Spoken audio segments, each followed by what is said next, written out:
You know, Lindsey Graham, during his beautiful monologue, rant yesterday during the hearing, and it really was a thing of beauty. I probably watched it 2 or 3 more times. Last night I watched the clip of it, and I said yesterday that it's the greatest rant I've ever heard from a politician ever in my life, and that's not even close to an exaggeration. I think by far it is, and I still believe that. The thing that made it so great, it wasn't just cathartic to listen to, although it was that, but it was also important. Okay, not just important because of the, effect it has in this particular situation, but important because I think hopefully it showed something to other Republicans, which is you got to just be sick of this stuff. You've got to just be sick of this stuff from the left and from Democrats and get angry. And when I say get angry, I don't mean, there's the theatrical, rehearsed kind of Republican anger that you see during campaigns and everything. I'm not talking about that. I'm talking about raw and real, where you're not worried about trying to remain friends with these people, and you're not worried about how it's going to be awkward at the cocktail party when you see them later, but really angry and honest. One of the few times I've seen that from a Republican, and it was a great moment, and it was an important moment. And I think that, and I hope that other Republicans take note of it. But he said something.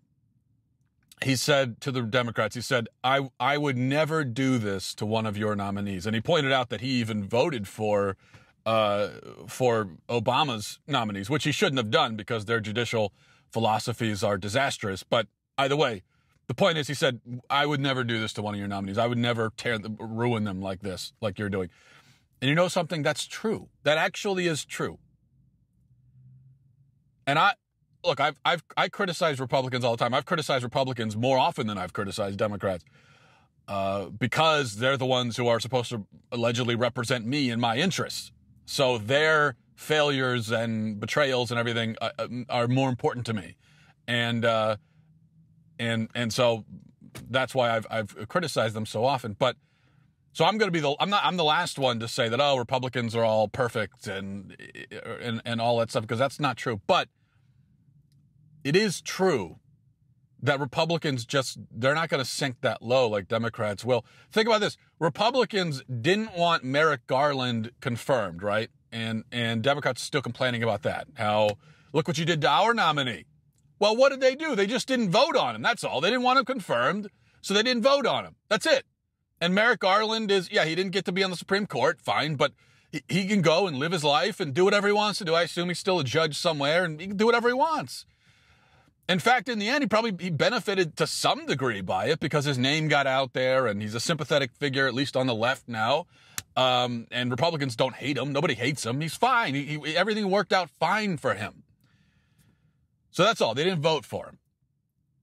Democrats, though, didn't want Brett Kavanaugh confirmed, so they accused him of being a serial gang rapist, and they tried to ruin and destroy his entire life. They ripped him apart limb from limb because they didn't want it. Republicans could have tried to do that to Merrick Garland. Considering they controlled the Senate, they controlled the timing of everything, and so they could have dug into his past, tried to dig up skeletons. I have no idea if he has skeletons in his closet or not, but or they could have made up skeletons if they wanted to. I mean, they could have found someone somewhere to make some kind of accusation, and then destroyed his life that way. But no, instead they just said, we're not going to vote on him. That's all. And that's the difference. In fact, let's look at recent history. Conservatives are very willing to criticize, not just Republicans, but I'm talking about conservatives now. They're very willing to criticize their own in the face of sexual assault allegations. So the liberals that are saying, well, the only reason why all the conservatives are circling the wagon around Kavanaugh is because they want him on the Supreme Court. No, that's actually not the reason. The reason why conservatives are now, they do want him on the Supreme Court, and there is quite a lot at stake here. The lives of children are literally at stake here. But so we do want him on the Supreme Court. But the reason why we're circling the wagons around him is because we think these charges are bogus and trumped up, And we think this whole thing is a coordinated smear campaign because it is. That's the reason we're circling the wagons. But many conservatives came out against Roy Moore. No matter how you felt about that, the fact is many conservatives came out against him, even though that was a very important race for conservatives. Many conservatives came out against their own presidential nominee a month before the election after the Access Hollywood tape surfaced. Now, there are also conservatives who will circle the wagons no matter what. But the point is that there does exist a very sizable chunk of conservatives who have a certain standard that they do apply relatively evenly and fairly to everyone. That just does not exist on the left at all. There might be a random few diamonds in the rough who have some kind of something approaching a consistent standard. Maybe. But there is not at all any kind of sizable preponderance of leftists who are willing to apply the standard that they set on that that are willing to take the standard that they apply to conservatives and apply it to their own. There are almost none who are willing to do that. What they're doing to Brett Kavanaugh, they're doing only because they hate him for his ideology, no other reason. And because they hate his ideology, they will stop at nothing and absolutely nothing. Think about this. There have been almost no Democrats or liberals.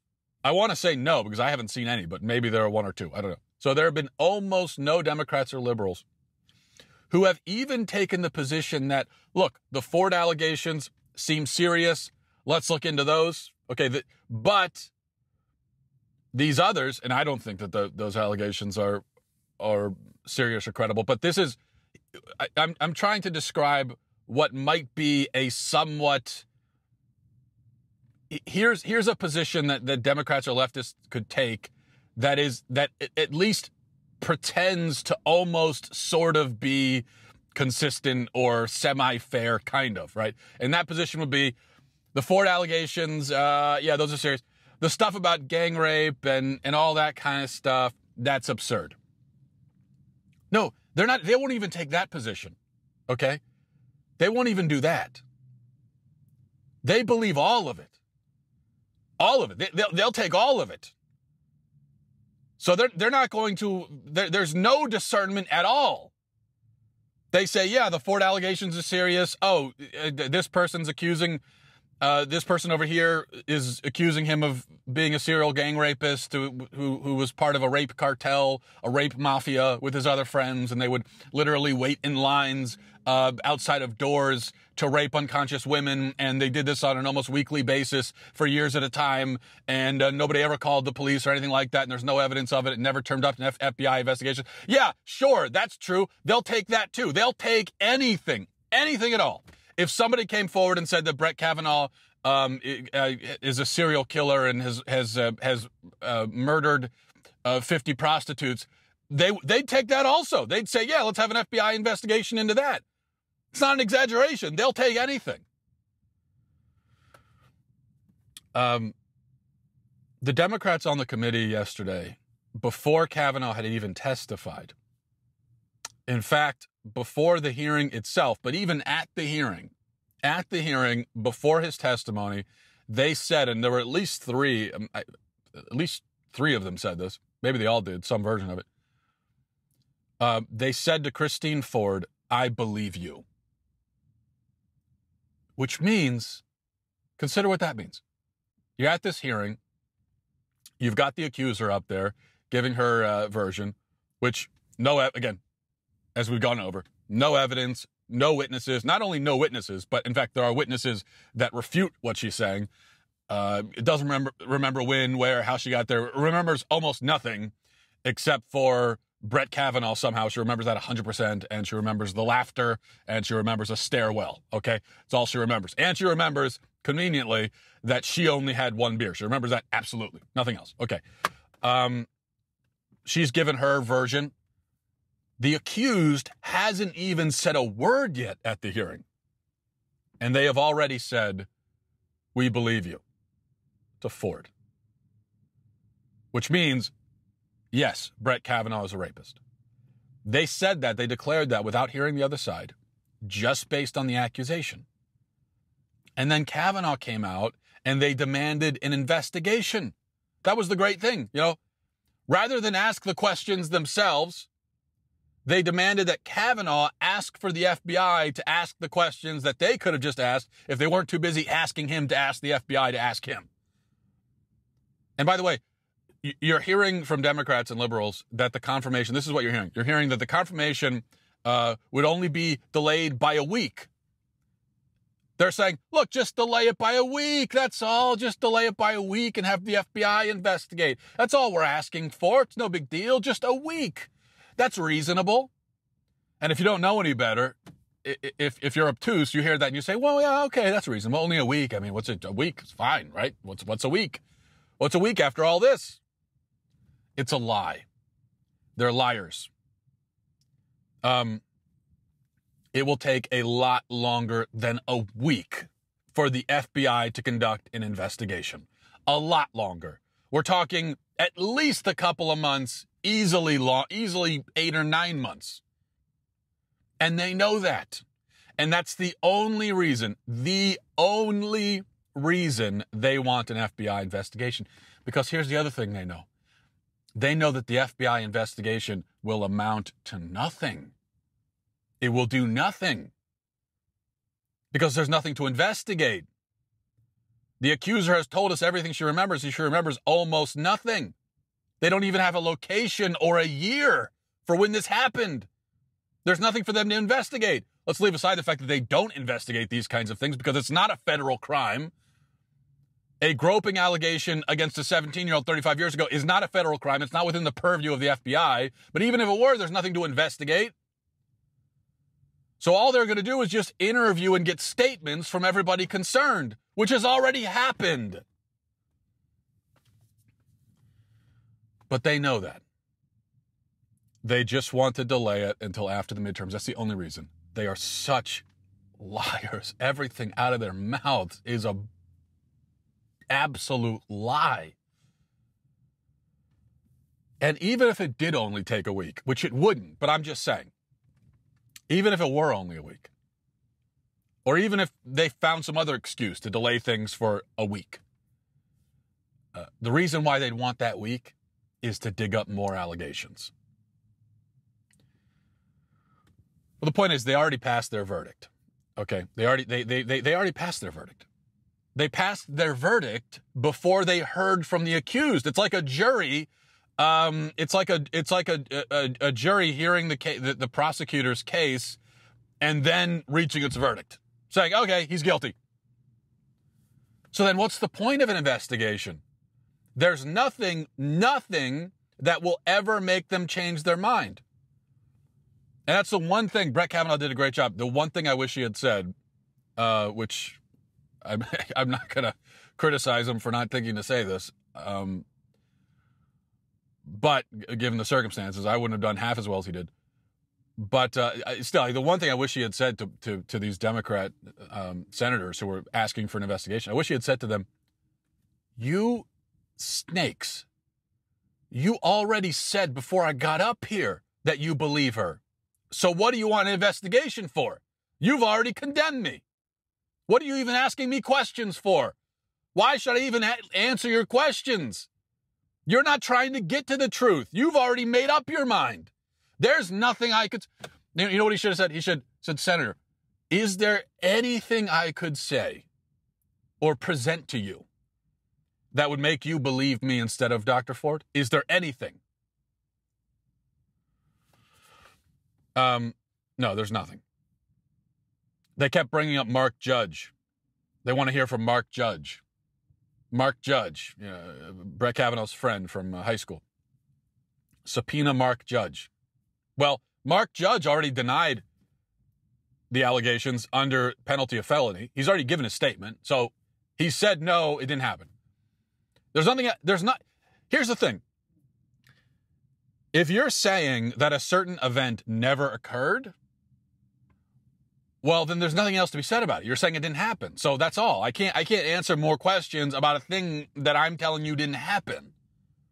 That's all I can keep saying is no. And they already got their no. Now, if Mark Judge had said, yeah, it happened, the party was there was some kind of interaction between us and Dr. Ford, but it wasn't quite like that, right? If he had said something like that, well then, okay, yeah, then you have a very real reason for wanting him there in front of you so that he could explain, okay, so it did happen, you're saying it wasn't quite like that, well then what happened? But there's no reason to have him there and ask him what happened because he already told you it didn't happen. You can't say anything else about a thing that didn't happen.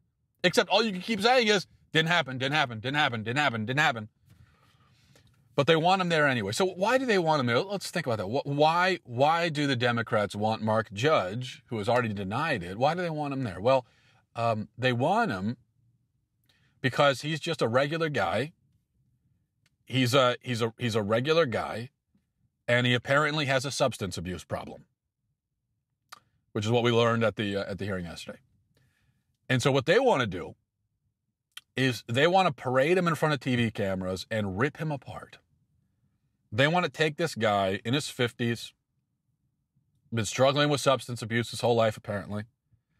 And I know nothing about his life whatsoever, but someone who has had those problems for their whole lives, you can only imagine that there are many other problems compounding on top of that, probably most of the time, problems with your family, with work. Somebody who has who's been struggling with substance abuse their whole life from the age, from teenager to now in their 50s, most likely that it has not been a very happy life. But just put it that way. So they want to take this guy, and they want to parade him in front of TV cameras, and they want to rip him apart and dissect his whole life, every detail, in front of a national audience. They want to utterly ruin and eviscerate this poor guy, and then condemn Kavanaugh by association. Because again, there's nothing to ask him about the event because he's saying the event didn't happen.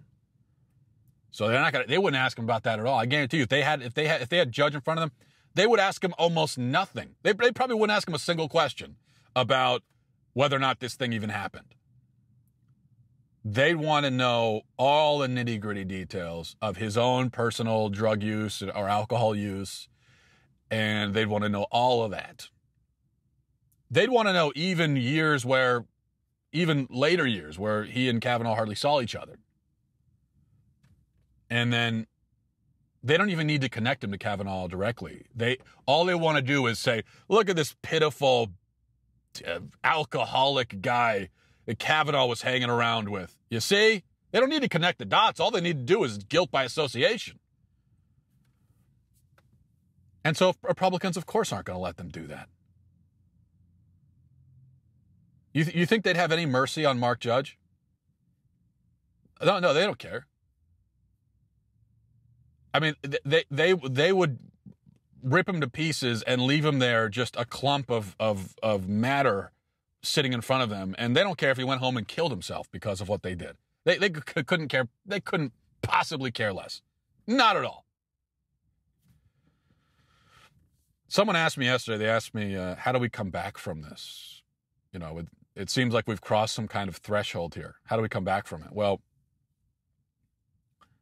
I do think in one sense we crossed a line, a threshold. We entered a place where it really is now just total war. One side observes absolutely no rules of morality or etiquette or anything. I mean, they're even saying now if they get into power that they want to impeach Kavanaugh if he's confirmed. So that means Democrats, if they get into power, they want to impeach a sitting Supreme Court justice and the president. So it's total war for them. Yeah, we should also keep in mind that we crossed this threshold long ago. And now it's just out in the open, unmistakable. But as I've said many times, we long ago entered a place where there is no common ground between people, no chance of unity. People are just living in different universes. I don't understand how anyone could have watched the hearing yesterday and come away feeling like, yeah, that was fair on Brett Kavanaugh. That was a fair process for him. I don't see how any human with a soul could think that. But there are quite a lot of humans who do in America.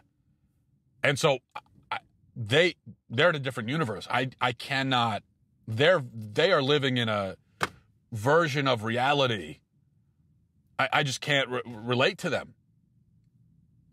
It'd be like trying to hang out with someone who like just did heroin or something, and you're sober. You can't. It's their mind is somewhere way over there, and it's like you try to sit down and have a conversation with someone like that. You can't do it. It's like trying to sit down and have a conversation with someone who's on LSD or something. You can't. There's no way for you to do that because they're up in the twilight zone, right?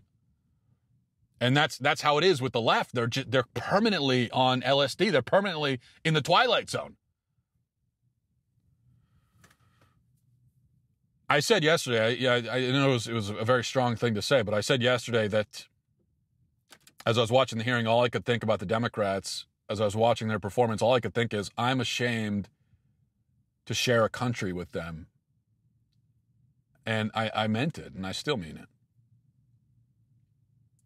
One other thing I want to say here, there's a talking point, a really frustrating yet predictable talking point from liberals in the media and on social media, from Democrat politicians and everybody else. And what they're saying is that Kavanaugh was too angry yesterday. He was too angry. Some of them said that this means he doesn't have the temperament to be a Supreme Court justice. Others said that this anger really lets you see how he might rape somebody. I read someone on Twitter yesterday, and this was retweeted and liked thousands of times, but they said that watching the hearing, you could really picture Kavanaugh putting his hand over someone's mouth and raping them because he was so angry. Now, we know, obviously, that if he wasn't angry, they would have said the opposite. They would have said, well, an innocent man would be angry in this situation. He wasn't angry. Where was his anger? Dr. Ford had emotion. He had no emotion. So if he had no emotions, they would have said he's an emotionless sociopathic robot, and they could totally see how he might rape somebody. And if he shows emotion, they're going to say, oh, he's an angry hothead. I could totally see how he rapes somebody. So no matter what he does, it does not matter. He's damned either way. That's the whole point here. That's why this whole process is a sham, is because the people who are accusing him and orchestrating all of this and who want him off of the court, it does not matter what happens, what he does, what he says, what evidence is presented, what witnesses come forward. None of that matters. None of it matters at all because he's already convicted in their eyes, period. But I can't believe I even have to explain this. But he was angry. He was very angry. And I was glad to see that anger. Not glad at the situation, obviously, but I was glad that he let that anger out. And I can't believe that we even need to talk about this. But why was he angry? For anyone anyone who might have watched the hearings or is watching clips now and thinking, "Oh my goodness, he's so angry." Anyone who feels scared or startled by his anger, why would he be angry? I'm so confused. It's so disturbing that this guy's so angry. Well, if anyone is thinking that, let me try to explain.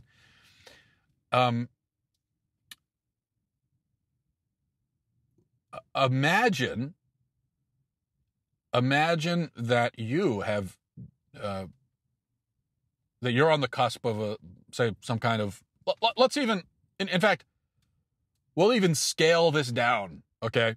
We'll scale this down to make it much smaller than what it actually is for Brett Kavanaugh, okay? Because for Brett Kavanaugh, this is playing out on the international stage, really, and he's being slandered by the national media, and his whole life is being affected. But let's scale it down to something that's more, maybe, more accessible.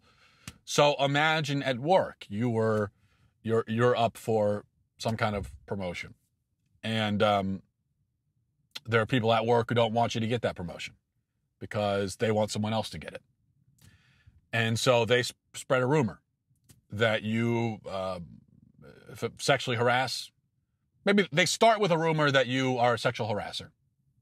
And then as the days go on, the rumors that they're spreading maliciously about you get more and more serious. And then they say that, oh, you even have groped a couple of women at work. And then finally they come up with a story that you raped a coworker in the bathroom at work, right?